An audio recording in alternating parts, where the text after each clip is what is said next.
আচ্ছা, আমরা যারা ইটালিতে আছি তারা সবাই কি চোর? আমরা যারা ইটালিতে আছি সবাই কি বাটপার? আমরা যারা ইটালিতে আছি সবাই কি অশিক্ষিত, মূর্খ, ধান্দাবাজ? আমরা সবাই যারা ইটালিতে আছি, এটা আমার প্রশ্ন না।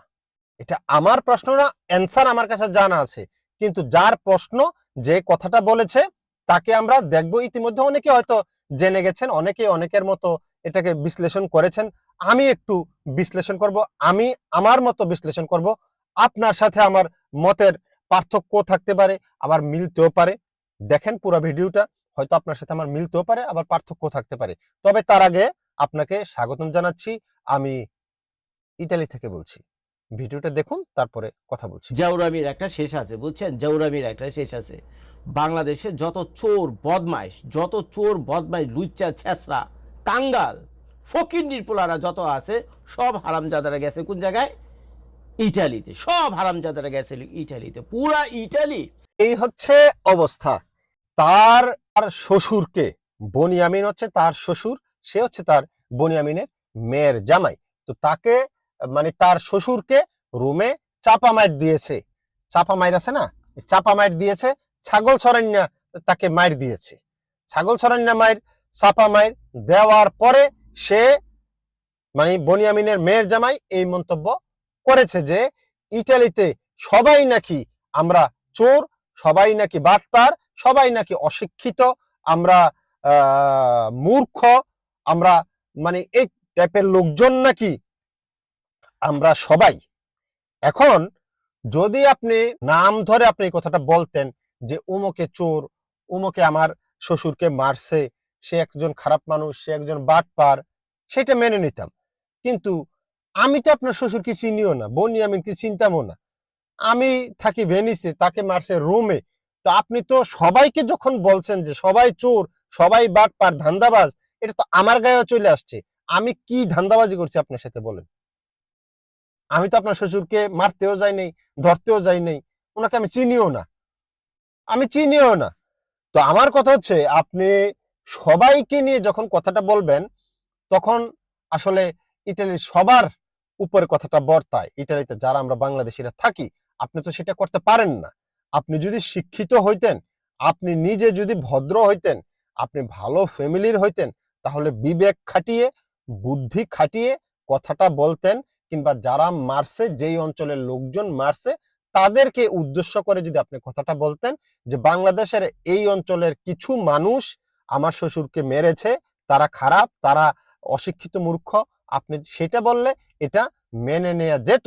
কিন্তু আপনি ওই কিছু সংখ্যক লোককে কেন্দ্র করে আপনি টোটাল আমরা যারা ইটালিতে থাকি বাংলাদেশি সবাইকে আপনি মূর্খ বলছেন, অশিক্ষিত বলছেন, বর্বর বলছেন। তো আসলে সেটা আপনি কতটুকু শিক্ষিত, আপনার কথার মাধ্যমে এটা আসলে প্রকাশ পায়। আপনার বিবেক বুদ্ধি কতটুকু কাজ করে, সেটা আপনার কথার মাধ্যমে প্রকাশ পায়। আমি আপনার সার্টিফিকেট দেখতে হবে না, আমার ধারণা হয়ে গেছে আপনি কোন লেভেলের শিক্ষিত কিংবা সুশিক্ষিত। আপনার হয়তো ধারণা নাই, ইটালিতে আমরা যারা থাকি এখানে বেশিরভাগ অশিক্ষিত। কিন্তু একেবারে যে সবাই অশিক্ষিত তা কিন্তু না। এখানে অনেক, এখানে বিবিএ, এমবিএ কিংবা ইন্টার পাস, মানে সব আছে। ইন্টার, বিএ করা কিংবা এমবিএ করা কিংবা বিবিএ করা, এখানে সব ধরনের লোকজনই আছে। কিন্তু যেটা সত্যি সেটা হচ্ছে, এখানে আপনি যদি পার্সেন্ট হিসাব করেন, শিক্ষিতর পার্সেন্ট, সেই ক্ষেত্রে আপনি ওই যে বিবিএ এমবিএ করা অনেক বেশি পার্সেন্টেজ আপনি পাবেন না। এখানে অনেক বেশি অশিক্ষিত, অনেক বেশি মূর্খ আছে, এটা সত্যি কথা। বাট সবাই যে শিক্ষিত না, সবাই যে মূর্খ, সবাই যে অশিক্ষিত, সেটা কিন্তু ঠিক না।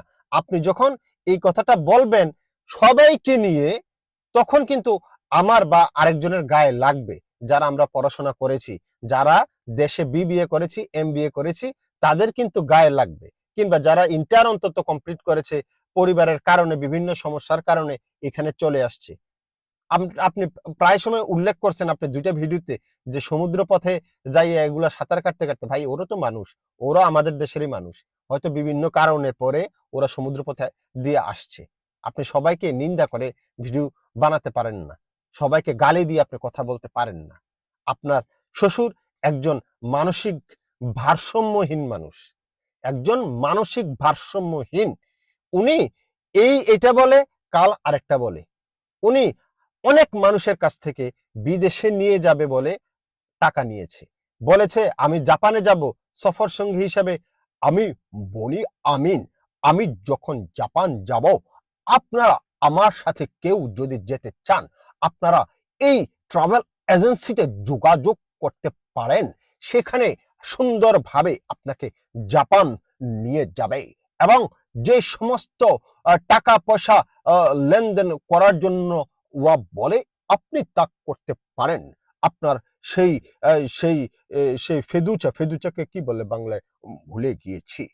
তো এনিওয়ে, যখন উনি এভাবে মানুষকে বলে, তখন মানুষ আশ্বস্ত হয় একজন কন্টেন্ট ক্রিয়েটর হিসাবে, যে বিশ্বাস রাখে তার উপরে। তখন মানুষ টাকা পয়সা লেনদেন করে এবং পরবর্তীতে সে ব্যাম্বো খায়, বাঁশ খায়। তো তো যার কারণে আপনার শ্বশুরকে যখন মানুষ হাতের কাছে পায়, যে লাখ লাখ টাকা মেরে দিয়েছে, আর জাপানের কথা বলে, আমেরিকার কথা বলে, স্টুডেন্ট ভিসা, ট্যুরিস্ট ভিসা করে দিবে বলে টাকা পয়সা নিয়েছে, লাখ লাখ টাকা হাতের কাছে পেলে আপনি কিভাবে মনে করেন যে ওনাকে চুম্বন করবে, ওনাকে কিস করবে? আপনি এটা কিভাবে মনে করেন? এটা তো সম্ভব না। মনে করেন আমি আপনার 2 লাখ টাকা 5 লাখ টাকা নিয়ে গেলাম, আপনাকে বললাম যে আমি ইটালি নিয়ে আসবো, আমি আপনাকে ইটালি নিয়ে আসবো, আপনি সব কাগজপত্র আমি করে দিব, আপনাকে 5 লাখ টাকা দিলেন, কিন্তু টাকাটা আমি নেওয়ার পরে টাকাটা মেরে দিলাম। হ্যাঁ, আমি ডিরেক্টলি মারছি কিংবা ইনডাইরেক্টলি মারছি অন্যের মাধ্যমে, যে এই এজেন্সিতে যে আপনারা যোগাযোগ করেন, ওই এজেন্সিতে টাকা দেন, মনে করেন বললেন। পরবর্তীতে যদি আপনি আমাকে পান, নিশ্চয়ই আপনি আমাকে পাট কাছে নেওয়ার জন্য ট্রাই করবেন না, কিংবা আমাকে কিস করার জন্য ট্রাই করবেন না। আমাকে পেলে আপনি উত্তম এবং মধ্যম দিয়ে ঠান্ডা করে দিবেন। এটাই তো স্বাভাবিক। আমি যদি আপনার সাথে চিট করি, তো এই লোকটা চিট করছে, চিট করার পরে কিছু লোকজন ওইখানে পাইছে। আবার আপনি অনেকে বলতেছেন, অনেকে আপনি এটাকে আনার ট্রাই করতেছেন, যেটা রাজনৈতিক ভাবে জামায়াত শিবির। এখানে যারা জামায়াত করে, এখানে ঘুরে বেড়ায় না? এখানে যারা আওয়ামী লীগ করে, তারা কি ঘুরে বেড়ায় না? এখানে যারা বিএনপি করে, এতদিন ঘুরে বেড়ায় নাই?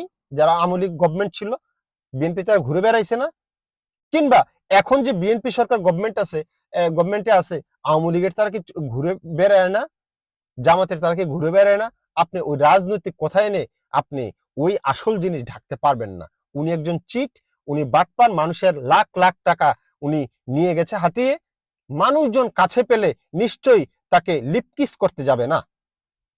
আপনার একটা ভুল ধারণা। আপনি যদি মনে করেন তাকে লিপকিস করবে, সেটা আপনার মানসিক ভারসাম্যহীন আপনি নিজেও। সুতরাং ইটালিকে, সমস্ত ইটালিবাসীকে নিয়ে কথা বলার আগে দ্বিতীয়বার আপনার চিন্তা করার দরকার ছিল। কারণ মনে রাখবেন, বাংলাদেশে রেমিটেন্স পাঠানোর ক্ষেত্রে ইউরোপের মধ্যে সবচাইতে এগিয়ে আছে ইটালি। কিন্তু কোটি কোটি, হাজার হাজার কোটি টাকা ইটালি থেকে রেমিটেন্স যায়।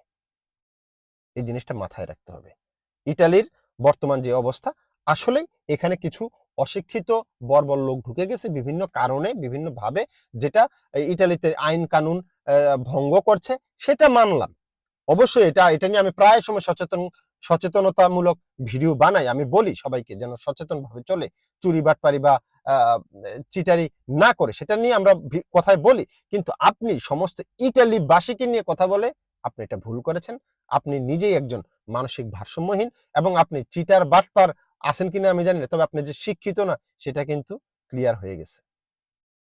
এনিওয়ে, এই লোকটা সম্পর্কে আপনাদের কি মতামত কমেন্ট বক্সে কমেন্ট করতে পারেন। আসলে কি ইটালির সবাই অশিক্ষিত, মূর্খ, বর্বর কিনা, আমরা কি চিটার বাটপার কিনা? আপনাদের মন্তব্য, মতামত জানাতে পারেন। কমেন্ট বক্স খোলা আছে। ধন্যবাদ সবাইকে। আমি ইটালি থেকে বলছি।